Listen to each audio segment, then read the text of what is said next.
Hello, everyone. It's Adam here. This is the BMW R18 bagger, 2022 model year, the first model year of this bike, but not the first model year of this motor. That was introduced for 2020 model year with the BMW R18. I call it a Pure.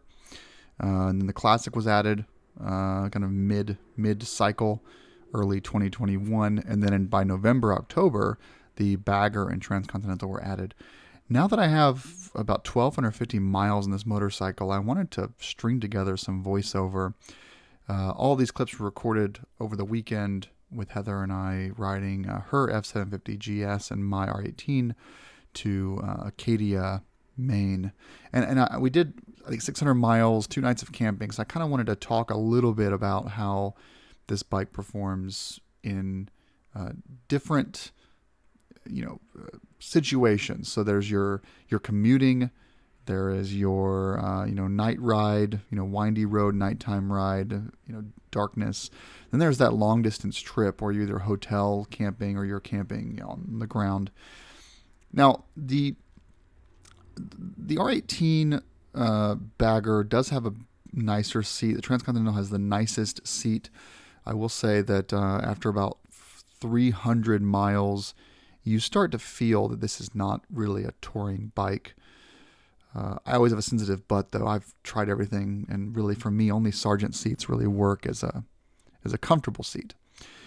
I think Russell Daylong would be a second to that, and then obviously, kind of your Corbins and those kind of things they're a little too hard for me. I'm even have a sensitive butt when it comes to the big enduro seats from like Seat Concepts.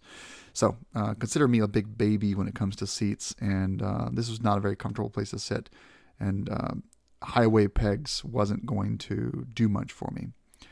So seat will be on order pretty soon. The fuel economy I'm hovering around 41 mpgs, and you can see here on this highway approach, I take it to 5,000 RPM now. Break-in service is done. I'm aggressive with it. I'm not babying it, but 40 mpgs. I'll get 250 to 300 miles to the tank, which is GSA territory, which is fantastic. Automatic cruise control. It works. It does work. You can see the little green icon on my TFT there with that 3D map powered by TomTom and the connected app. But it doesn't, and later on in the video, the last 3 or 4 minutes, I'll show you kind of an example of what I'm seeing. You can watch the video and kind of see what I'm seeing, but it does a bad job of picking up motorcycles. This is like a Denso or a Bosch or some kind of, component that was obviously tested for cars.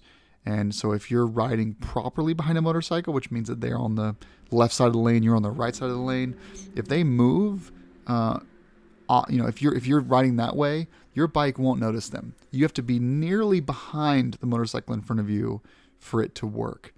And that's really annoying. It meant riding behind my wife all weekend versus to her side, which is the way you should be doing it. Just kind of, I guess, shit planning, if I'm being honest. Oh, yeah, you can stand on this bike. So the way the handlebars on the Bagger and the Transcontinental are angled, you can stand up on the floorboards. They support my weight of 250 pounds before gear.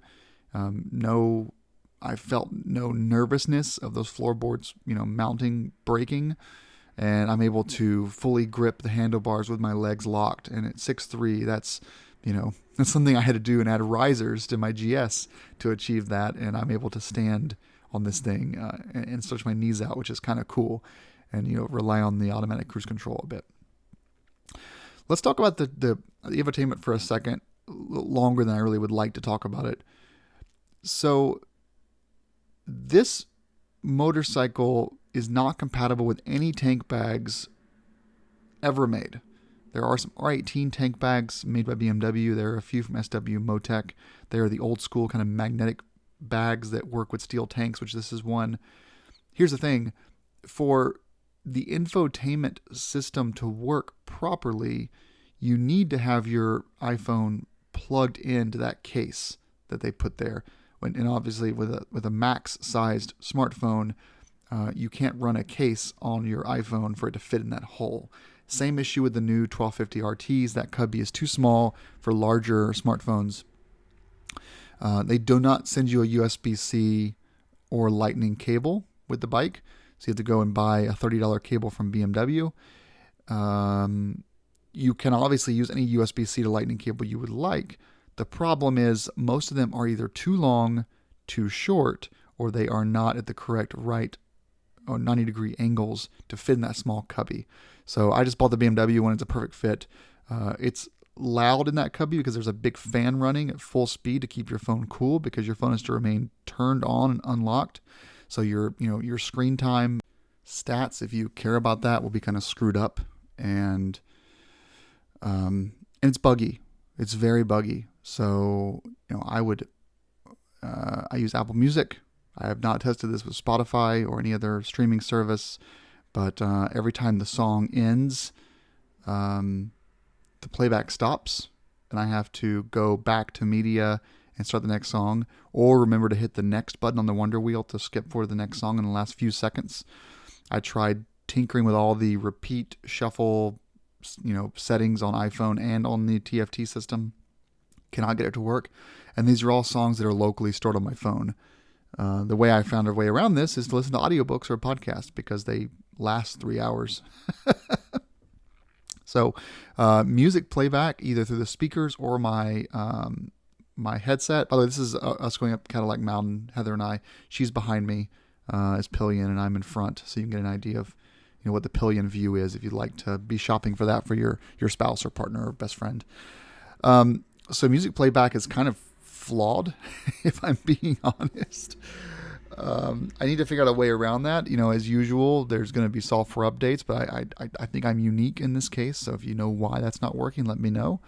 The Tft Map View was also a bit buggy. Sometimes I would be, joined to the R18's Wi-Fi network. I had the connected app open and unlocked. I would start map mode, and it just wouldn't show up on the TFT. So I would get turn by turn text directions, but not the map view. Sometimes I would enter the map, zoom in and out, and that would actually crash the connected app, and it would restart. All my maps are downloaded, so I don't know why zoom in, zoom out doesn't work sometimes. I also had issues with the volume adjustment on the Wonder Wheel does not change the volume on your phone. It only changes the volume on the speakers. So if you're listening to music through your Bluetooth, it does not turn the volume up and down on the Senna or whatever you're running inside of your helmet. We have Cardos. I don't like that the heated seat and heated buttons controls are buried under 3 menus. I also found the automatic cruise control, which has 3 levels of distance follow, kept resetting itself to a medium distance. There's comfortable and dynamic settings buried, but there's no let the user choose. And so there's a dedicated button for controlling distance, but every time you enable ACC, it resets your follow distance. And you have to reset it to a closer distance. That's kind of annoying. The turn signal cancel, automatic cancel, makes absolutely no sense on this bike. It usually is pretty intelligent, where if you're coming to a stop, turn signal will stay active until you made the turn and you accelerated again. But in this situation, it kind of just turns off randomly between 5 and 30 seconds. So if you turn signal on and you accelerate, it almost turns off immediately. I've watched the turn signal at the risk of my own personal safety for 500 miles, and I still have no idea what the intelligence is that BMW built in on turn signal cancel. At this point, I just want to turn signal cancel off completely and just rely on my own thumb finger to cancel it, because it's so annoying. Power reserve is pretty stupid. The bike is not fast. There's no shift assist. The braking is a very long braking distance compared to my GS and Heather 750, even long compared to my K75. It is a interesting bike because it's loaded with so much tech, but the tech is at most like 75% of where you would expect it to be for a BMW. And it's one of those things that this is a first model year of this bike. It's probably going to get better. And I'm not saying that current R18 buyers are beta testers. I just am afraid that eventually the improvements are going to stop happening and then BMW kills the model completely. And so if you want to keep one of these for 10 or 15 years, be prepared to one day do what I've done on my 1200 GS and Heather's done on her 750 GS, and basically just make the TFT a dumb screen that tells you, oil temp and tire pressure, and lets you change settings, but you don't really use it for anything else. That you basically disconnect your phone and headset from the TFT completely. In which case you've purchased a bagger and you've taken on the weight of 4 speakers and a massive 11-inch screen, only to never use it. Not to mention that screen does not have a tack, and does not have an oil temp, a coolant temp, and it does have speed. But there are certain things that there's a lot of wasted space when you're in the default mode, and I kind of wish the TFT had more features.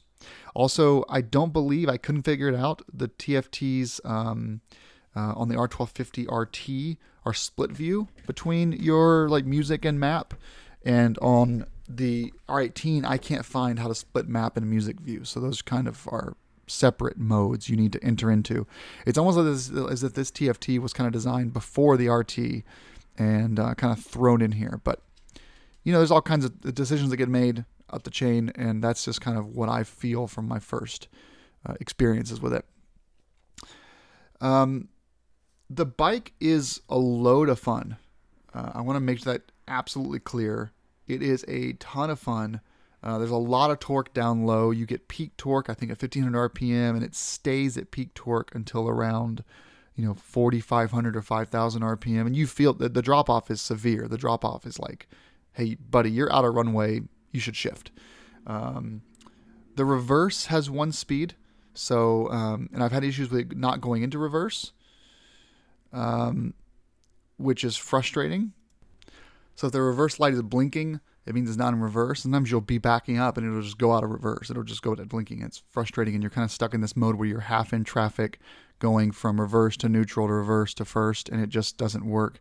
I need to screw around with it in my driveway for a few weeks more to figure out what those intricacies are. There's no countershaft balancer, vibration damping. You feel everything, so keep it under 3,000 RPM unless you just really want to make some noise. 6th gear is happy from 50 miles an hour all the way to 80. Above 83, you're that 3,000 RPM threshold and you start to feel vibration. But this thing really wants you to get to 6th gear, quickly. So get there and just hang out and just know you still have plenty of torque in 6th gear. Fuel consumption, 41 miles per gallon is fantastic. I'm really happy with that. You can brake traction on the OEM tires. I've done it once. It's kind of stupid. If you want noise, it's not very loud. You hear the motor, you hear the cams, you hear the injectors, you hear the ticking. You hear that much more than the exhaust. And my wife has told me that my GS with the Acura muffler is way louder than this thing. Although this one sounds better and not like a bag of nails. There are no riding modes. You can't adjust. This has a rear ESA shock for adjusting the height. It's automatic. You can't adjust the height. You can't make it stiff or sporty or comfort. You can't adjust, turn ABS or traction control off. You pretty much have to run it as is. Your roll mode is kind of your cruising mode. Your rock mode is your more aggressive, almost dynamic mode if you have ride modes on your current GS. I keep it in rock. I did roll for 200 miles and thought, wow, this was kind of boring. I'm so glad to be back in rock, and I'm probably never going to leave rock ever again unless it's raining. Locking fuel cap takes getting used to. It is a key lock. It's not electronically locked. I just leave it unlocked now. The risk of someone stealing my gas or putting water in my tank is so low. There are actual flapper actuator valves on the exhaust pipes, and those do adjust based on rock or roll mode to make the exhaust louder or quieter. You could disconnect those completely because they are beyond the O2 sensor and you won't have any error codes. Up to you, but they're a pain in the butt to get to. The valve covers on the side are actually like 4 inches of air. Those valve covers are meant to fail. When you drop the bike, they're going to crush, and they're going to crush onto basically nothing, just hard plastic, and the spark plugs. So, they're just going to crush and you buy new ones. BMW wants like $450 for a pair. So I would say don't drop your bike if you can help it, but if you do, you're not going to hurt the engine at all. And there is a rubber kind of valve or head gasket thing that's there that is meant to get that fall. The CAN bus port is actually underneath the left trim panel, underneath your left thigh. There is an OBD2 port there. You can add some winglets from the Transcontinental. You can add the Transcontinental windscreen. You can add the Transcon engine bars, engine leg rest, windscreen, seat. You can add everything from the Transcontinental if you want to, but if you're going to spend all that money, you might as well just get a Transcon. Engine and transmission fluid are separate. Engine oil is every 6,000 miles. Transmissions every 24,000 miles. I may do that at 12,000 just to get some of the gunk out of there. And then final drive is every 6,000 miles. The fluids are really, really expensive. So I would say stock up. They're always getting more expensive, not cheaper. You do not have lean angle. I'll put a clip in the very end here of me catching some floorboard. The floorboard pegs. The floorboards have little tiny rounded off nubs that will scream at you when you hit them. They're not sharp, so you're not going to drag hard parts and go down because the floorboards will compress in. So you'll get feedback that screams and pushes your floorboard up into your foot when you've hit maximum lean angle, well before you hit the mufflers or the bags. So, that's a great thing to have. But this is not a sport touring bike. Headlight is good. I like the adaptive headlight a lot. I have a riding video up on this channel if you want to go back and watch that. It's cool. It's like self-leveling. This is me trying to basically stop and then restart my music that stopped. Really annoying. I had to do this all day on the way home for like 200 miles. So annoying to put it into cruise control, open the thing, hit play again on my iPhone. Super dangerous. And if you don't forget to hit the next button, it stops playing again. So, I was very frustrated by that on this ride home. And I was playing it through the speakers actually the entire way home, which was cool. I would like it to be adaptive on the audio levels because I want when I'm going 5 miles an hour through a town, it to be super quiet and be a setting, be an adaptive setting, and then super loud all the way up when I'm screaming on the interstate. You can hear it at 70 miles an hour above all the wind noise, even through your helmet. It's very, very loud. Techno and hip hop was a little bit too much for the woofers. So I had to crank it down a little bit. I didn't want to bust a speaker. The front fairing is incredibly heavy. So when you're doing full lock turns, you have to really you have to hang your butt off the side of the bike. This is the automatic cruise control right here showing how it adjusts to Heather speeds really well. And you can kind of see how I'm, hand off. I can take both hands off the handlebars and it's incredibly stable above 60 miles an hour. No handlebar shake, no issues at all. I think here I just, so I get over to the right-hand side and the car icon goes away. That's because it doesn't see her anymore. You can see that's not really a good margin of error for not seeing a motorcycle in front of you anymore. It is designed for cars. So if you're on a group ride, don't use it. It's not going to work. Actually, it might work because you're in tandem. It would work on a group ride, but not a two-up ride. I also had a scare later in the day where I was approaching a one-lane crossover where there's a bridge out and we're crossing over the other side of traffic with, one lane at a time, turn signal or red light signal. And I got over and I wasn't quite over yet and it started speeding up to like 80 miles an hour, which was my setting, straight into that concrete thing. Again, you should pay attention. And again, my music stopped again. So I have to then go back here and play pause and it's so annoying. I'm just trying to listen to some tunes. It's a cruiser, obviously. You can do pretty fast to 20 or 30 miles an hour, pretty fast to 50, above 50. You're not really making any land speed records. Yeah, I'm in here trying to change my music and turn it back on again and fix that. Good suspension travel compared to the Classic and the Pure. You're going to get 4.7 inches of suspension travel, which is great. It is has 2 extra power ports for USB if you need those. Here's me standing up, I think. Do I stand up here? I don't know. Yeah, I'm going to show how this music just stops playing here. Overall, I'm also camping off the bike. So camping off the bike, you have very limited storage. BMW sells a waxed canvas 27, yeah, the music stopped. 27 liter top case for your pillion section. I ordered that. It's $200. I think I paid $175. That is enough to hold, one person's camping gear if you are a lightweight camper. I'm talking 2-person tent and everything in compression sacks. Because Heather has an F750 GS with Moscow bags, camping isn't a problem for us. She holds 80% of the stuff, which is great. But, you know, I'd say this is more of my style being a hotel bike than a camping bike. You know, we're gone are the days where you would have the Easy Rider moment of having a single, standing up in full lock, very comfortable. You'd have the Easy Rider blanket and pillow, which was just your clothes. Those days are long gone. And so if you want to sleep in a tent, you're going to have to pack very, very well and get some kind of a bag that sits on top. You cannot fit all your camping gear in these side boxes. And I would say if you need a Kermit chair, like a Helios table and a bottle of whiskey, forget about it. There's just not much space for that kind of stuff. And that's leaving your camera at home and your video camera, all that kind of stuff at home.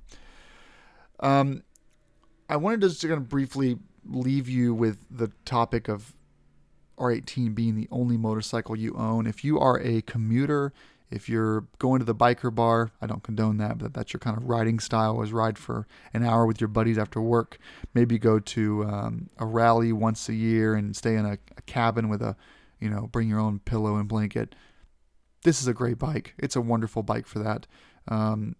You can tour on it, but you're making compromises. You can ride gravel roads with it. You're making compromises. You can ride all weekend and camp off of it. There's just going to be compromises. The GSA is kind of a no compromise bike for me, as is the F750 and F850 GS. The R1250 R18 is also a no compromise bike, assuming you don't ride off road. Those are the touring bikes that BMW makes. I'm going to leave you by saying, just go ride one. Get on a demo truck and ride one. I am posting a review on my newsletter, which I'll link in the comments. Please read that review if you really want to know more. It's better than this. Leaving you with a clip of Heather and I trying to get into a parking area to see a lighthouse and meeting some traffic. And then the last clip from 23 minutes on will be us on Cadillac Mountain scraping the floorboards. So thanks for watching. Hope you enjoyed this, and go ride one. You'll like it. Have a good day.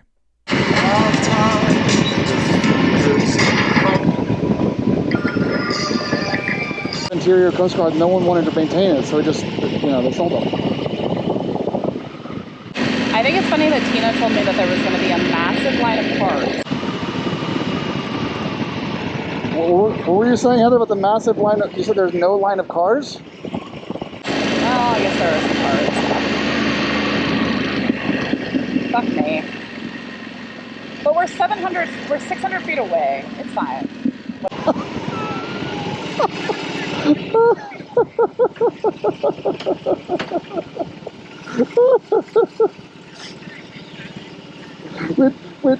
So I already saw it, but you weren't over the hill yet, and I was like, oh my god, I can't wait for her to see this.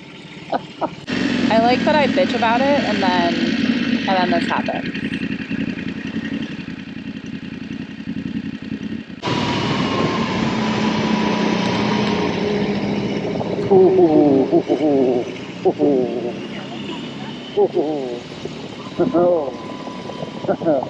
It's got I scraped my floorboard.